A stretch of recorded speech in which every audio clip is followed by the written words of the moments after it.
WNST, Towson, Baltimore, and WNST.net.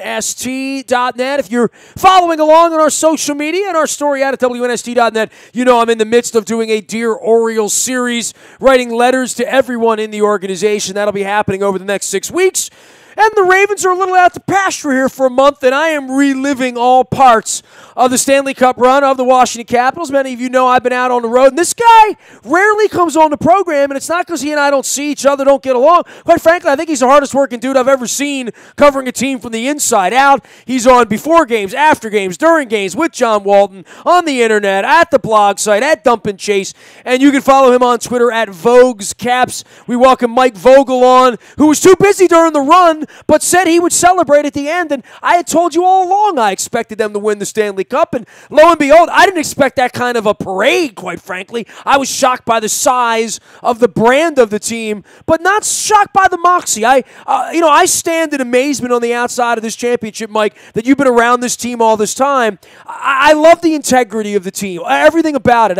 It was one of my favorite experiences in 33 years of covering sports.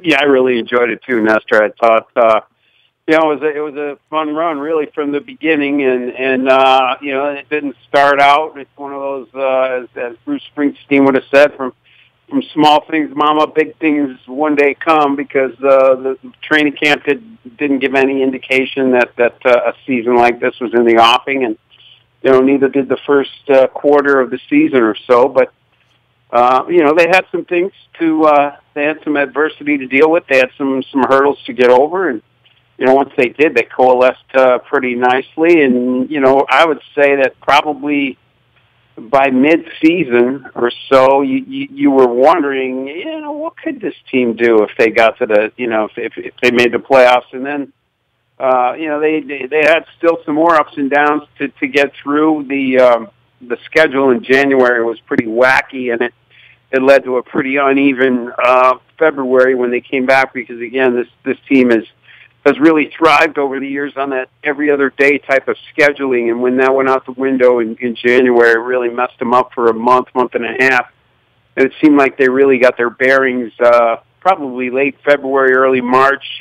Michael Kempney comes in, and the outdoor game in Annapolis, which is another really great spectacle and another great, really enjoyable part of the season. And, they really put together a nice little last, I would say, 15 games of the regular season. Got hot, won a lot of road games, played really well, to the point that when they went into the playoffs, I thought they were playing as good as they have been on any of these runs, late season stretches of the Ovechkin era. Not that means anything one way or the other. The team they were playing in the first round was on a hot streak too. So, yeah, but that the whole thing is if you get in, anything can happen, as we've seen. And it turns out they were a little better off going in as a snake in the grass than as the king of the hill the last couple of years, and it seemed like that made a little bit of a difference. They weren't seen as the team to beat, and I think when it was all said and done, that may have helped them out just enough. And not the NHL not participating in the Olympics, ironically enough, may have had a little something to do with it as well. Mike Vogel has covered the Capitals for a number of years out of WashingtonCaps.com as well as at dumpandchase.com. You can follow him at Vogue's Caps. And I guess for a guy on the inside of this, and I have been talking to everyone in this mind frame. You're a writer, I'm a writer, you're a Kerouac guy. I've written a couple of books on championship teams, and in the writer vein of like the narrative of how all this happened, there's a chapter on Ted Leonsis buying this team and his destiny fulfilled. There's certainly a chapter on Alex Ovechkin and everything that encompasses the day he was drafted and all of the promise and all of the disappointment and all the years before those guys got here. And I was struggling with Pat LaFontaine and talking to Al Koken and about Brian Murray and talking to Dick Patrick when it ended about all of the pain of all of it. But the Trotz thing is fascinating to me, not just because of my relationship with him and that he won, but in the the end, he was probably the most doubted guy of all of it because he didn't have the contract. He had come in. He had almost gotten thrown out. He had this moment after the Nashville or the Colorado game and had sort of that moment. And the fans sort of ganged up on him at one point in February, March when things went bad. And yet, probably the most revered guy in the room from what I could tell at the celebrations, from the respect level he got. But he didn't even have a contract. That might never happen again in the NHL, right? I mean, I don't know. I think I think all kinds of stuff happens in the NHL. You know, there's I guess the contract thing goes back to 4 years. From 4 years earlier, they gave him a 4-year contract, and I think him and McClellan. You know, again, I'm not privy to know how long a guy's contract is for, or how much money or anything. So I'm not sure when those contracts dissected or split, or you know whatever happened with them. But they also had a pretty good coach on staff in Todd Reardon, who I think they were sort of looking at and may still be looking at as the coach of the future. I'm not sure, where their thinking is right now. But sometimes that can be really uncomfortable for everybody and a very difficult way to win in any organization, in any walk of life, I think. Well, yeah, I mean, you've always got, it's a workplace, just like anywhere else. You've got a guy who's in charge, and you've got other people who are, have jobs to do, and they need to do them. And the whole thing functions when everybody does their job to the best of their capacity. And to me, that I thought that was one of the things that got them over the top too. Was that I thought that the coaching that the Caps got in the postseason was as good as it's ever been, and not just from Barry. I thought the defensive game plan that Todd Reardon came up with was pretty impressive. I thought that both special teams had a lot to do with it. I thought that their game plan on how to attack and solve opposing goaltenders, which is usually a function of the goaltending coach, so Scott Murray. I thought all of those things were pretty much on point, and were one of the reasons why they won in the end. I think, you go right up and down. You could point to a reason that every coach's fingerprints are on this. Every player's fingerprints are on this. And frankly, I think that's just how it gets done. I mean, now that I've been doing this, I guess, for 23 years, and now that I finally followed a team all the way from game one to, if you want to count the preseason, 113 games, and they finished on top. I guess I have the clarity of knowing now that that's what it takes to get there. You're not going to get there with 80% of your team pulling the rope or being all in. And I think that it just extends to the coaching staff and the training staff and the players. If even one or two of those guys are half-assing it or aren't all in, I'm not sure that you can get it done. It's just too hard of a thing to do. Over 2 months' time, winning 16 hockey games against 4 really good opponents. There's only one team that gets to say to stand and say that they've done that in the end. And until you've seen a team go all the way through it, it's.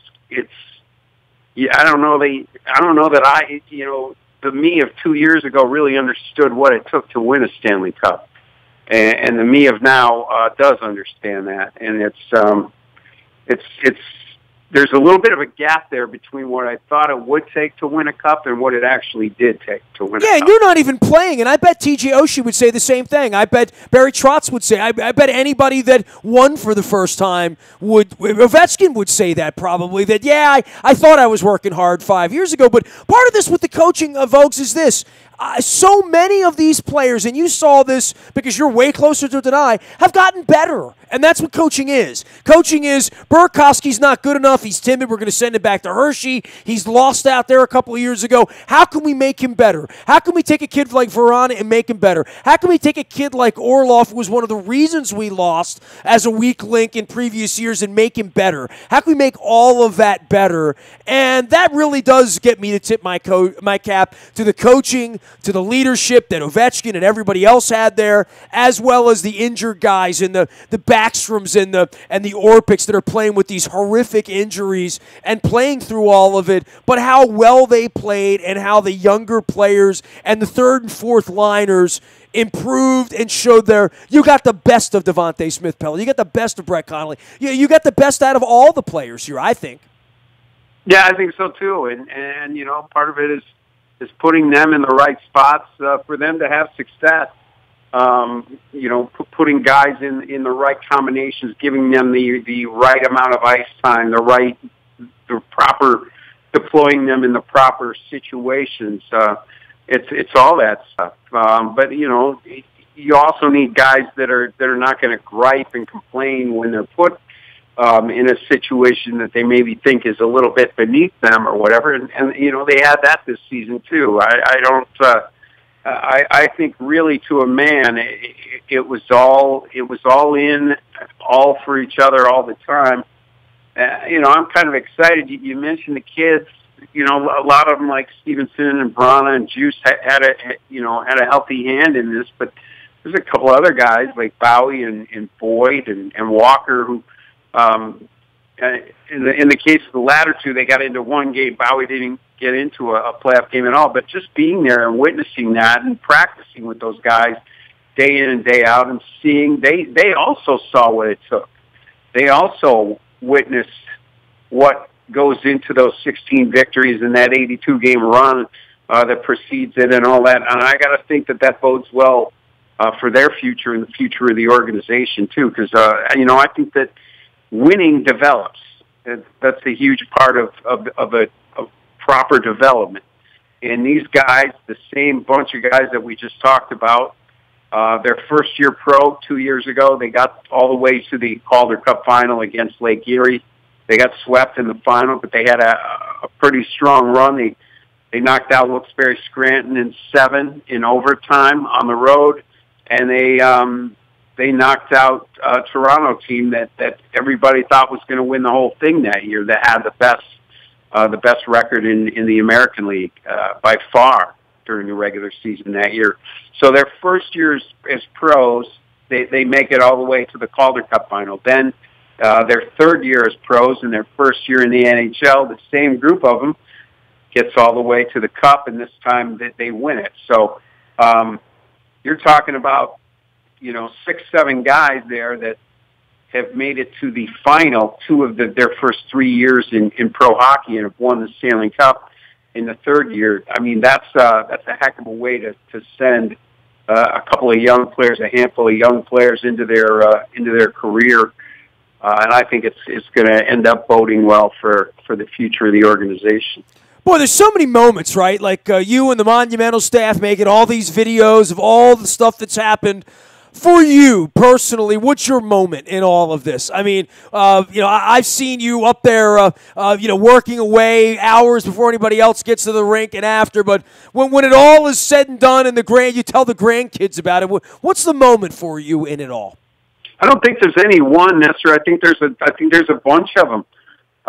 You know, I think that Game 3 in Columbus, that Lars Eller's goal that night. I don't know how many goals were scored in the playoffs this spring, but that might have been the ugliest goal that was scored of any of them. And in Washington, it's one of the most beautiful goals in franchise history. Because when you look at it, it makes no sense. It's a pinball thing. It's one of those bounces. It's one of those breaks. But it's also a great pass by Devontae Smith-Pelly to get the puck to Connolly. It's Connolly making the shot without really settling the puck. The release is really sneaky quick, And when you look at it, to me, that's the reason that Bobrovsky wasn't able to handle it cleanly. Who knows, if Connolly waits, if he waits to flatten that thing and dust it off or whatever, and then he takes the shot, it might go right into Bobrovsky's glove, and there's a face-off, and who knows how that game plays out after that. But it happened the way it happened. Then there's Ovechkin's goal with about a minute left in Game 3 in Pittsburgh that puts them up in the series at that point.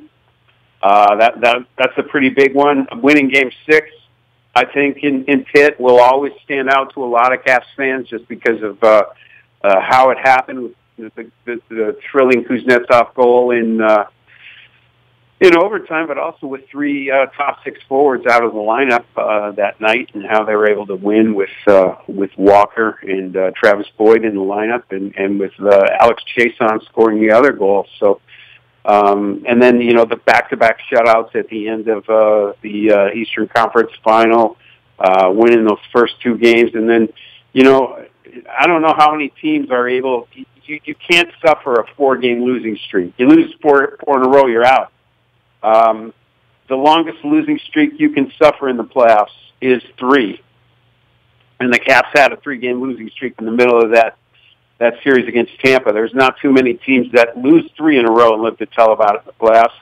And the Caps were in a position to do that because they won the first 2 and the last 2 of that series. So, and then you get into the Vegas series, and the travel all of a sudden gets a lot longer, and the days or the gaps between games in the series later in the series get a little wider, and it's 110 out. And you've got a beard. Yeah, right. I mean, it sort of sneaks up on you, because you're not thinking about it. You're really not thinking about winning the cup when you're in the first round or the second round. You're just thinking about getting out of that round. The cup doesn't really become really a tangible reality, I don't think, until you get to probably the middle of the third round, and you're thinking, boy, if they can get another win or 2 here, this thing could, for me, dude, when I watch the Preakness and they're still playing, I know they're doing something good. If they can make it to the Preakness, if they're the post game for the Preakness, I'm like, all right, they got a chance, Yeah, that's true. That's twice in the last 20 years. Mike Vogel is here. He is Vogue's Caps. He's not writing a book. He's sunning himself somewhere. Boy, short off season, right? I mean, that's one of the stories here is you dust off and you say, all right, I've got the Caps hat, the championship, and all that. But the real hard part, and the part that I think you'll have even more respect for the Pittsburgh Penguins or the Blackhawks or the Kings or these teams that have come back and done it again at some point, is that you got to go back and play hockey again in 6 weeks. It's crazy.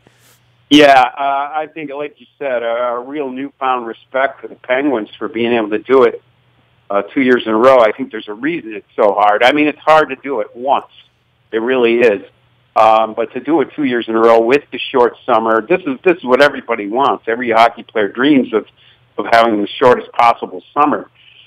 But then you get there, and you see exactly how short it is. Basically, the teams that didn't make the playoffs have already had the summer that you're going to have, and they're going to have that one too. So yeah, there's a significant difference in being one of those last 2 teams standing. But that's what you want too. To me, it makes more sense because again, going back to the last question where we were talking about the clarity that you have in covering a team that goes this far, and now understanding exactly or maybe not exactly, but understanding what it is that it takes to get this far, it makes much more sense to me that a team like Chicago could win it 3 times in 5 or 6 years, or a team like LA could win it twice in 3 years. That makes sense to me. The Pittsburgh thing is a heck of an outlier and a heck of an achievement by them. But I do think that once you win a cup, that group of players, if you're able to keep that group of players relatively intact for another year or 2, and an emphasis on the 2, because I think, again, I think you're going to be a little under the gun. I think most teams coming back off of winning the cup are going to be number one, you're the defending champs. Everyone's out to get you. You've had the short summer. There may be a hangover. There's going to be some turnover. There's all kinds of things that you have to deal with. And then you've got the outside crush of all this other stuff because you won the cup, all these obligations, all these things away from the rink.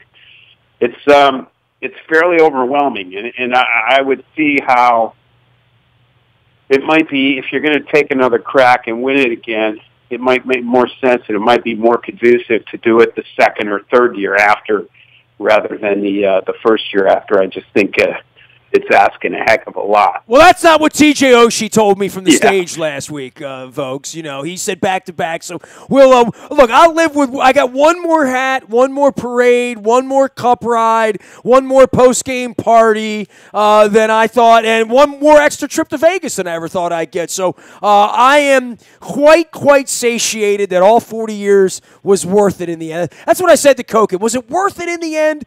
I think it was for every Caps fan that lived long enough to enjoy it. Even the folks on that bus that said 1974 season ticket holders, right? Yeah, I think so. I haven't run into anyone yet who's upset that it took this long and you know, is looking for a refund for you know, some of their 1970s season tickets or whatever. I just think it turned into a real impressive season, a real impressive playoff run, and you know, the fans, I think, outdid themselves, too, in their support, filling up Cap 1 when the Caps were on the road, because they won all four of them on the road. They won all four series on the road.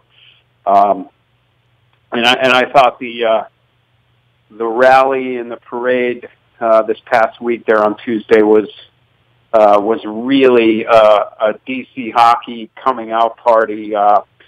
If you can imagine 20 years ago, the way things played out in the finals and how, you know, back then, Cap One Arena had been open for about 6 or 8 months at the time, and there was a lot of doubt as to whether they could fill the seats with Caps fans, and they ultimately decided that they probably couldn't, so they sold out. Sent those tickets to Detroit, and you had a half-and-half crowd. 20 years later, the streets are a sea of red, and it was, you know, I thought it would be an impressive turnout, but my dreams aren't that big. I agree with you, man. I never envisioned what a parade for the Capitals would look like or where it would go. I mean, I was 3 o'clock in the morning. Trotz is like, can you imagine our parade? It's going to be like from the monument to the Capitol. I'm like, wow, I never really thought about what that would look like. You know, what a ticker tape. I literally had never thought about it until I got down there, and it was more impressive than I remember. And the weather, it was nice. Yeah. I mean, you know, our parades here for the Ravens have been crappy weather at the very least, you know, having a parade on a 78-degree day. But every part of it was a snapshot that made it very satisfying, you know, as a fan that was there for LaFontaine in '87 and everything that's come and gone between, and moving the team into DC and enduring those St. Louis Blues uniforms all those years and Yager and all that. It was very satisfying. I would say that.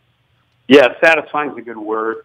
And I just think, you know, certainly there was probably a little bit of the area and the region and the city's thirst for a championship played into it a little bit as well. But, you know, I thought it was just really impressive the way the city and the team came together and put that event on in a, you know, relatively short period of time. You know, obviously you never have a lot of time to plan these things. And to me, I mean, I thought it came out without a hitch. Given the number of people that were there and the fact that there were no arrests, injuries, all that kind of stuff is remarkable. It's a good statement, a good reflection on the area's sports fans and hockey fans that they're able to go out and have a really good time. Because, man, let me tell you, people did have a really good time. But, you know, there was no shenanigans either. So I thought it was awesome. It was a real love-in, you know. I thought it was a real there was a lot of love in a lot of different directions for the team to the fans, and it was a two-way street. It was going back both ways. And, it was just a really, really fun way to cap that all off and to put a coda on what's been so far the most remarkable season in Caps franchise history. A lot of symbiotic stuff going on there between the Caps and the community. This guy covers the Caps. He is Vogue's Caps out on Twitter. He's dumping Chase, as well as always out at WashingtonCaps.com. Go to the beach, Vogel. Take some time off. Forget this Vegas nonsense and these awards and all. The only award that mattered happened in Vegas last week, so we'll take some time down. Enjoy your summer. It's always great chatting with you, and I hope we do it again soon, and we're talking about next season here in no time. Yeah, sounds good, Nestor. Yeah, I'm not going to Vegas. I'm going to Dallas for the draft. So my Vegas runs are over until next season. Pick some good ones down there in Dallas. We'll check in again with you later in the summer. Right. Great having you on, Vogues. Be well. Thanks, man. Thanks for having me. Vogues Caps. The way to find him out on Twitter, he is Mike Vogel, the Caps insider at WashingtonCaps.com. Another fantastic story of the glory, as we are saying here, of the Caps Stanley Cup victory over the Vegas. I would keep calling them Las Vegas because it is Las Vegas, but I call them the Vegas Golden Knights. You can find me out on the buyatoyota.com, audio of all 24 hours a day from anywhere in the world on your mobile device by downloading the TuneIn Radio app. We do come in crystal clear from anywhere in the world. We are reliving a Caps glory, but we're also doing the Dear Orioles series. You're going to hear a lot of Orioles conversations about fixing them, what's wrong with them, what's been wrong with them, what could be right about them, what could be wrong about them, all of that coming up as I write letters to every member of their front office and organization and ownership team, right on down to the field and the organization and the broadcasters who protect them in this god-awful season they're in the midst of right now. So Dear Orioles is the hashtag. The letters begin this week. You'll see it all up at WNST.net, AM 1570, and WNST Towson, Baltimore, where we never stop talking Baltimore sports.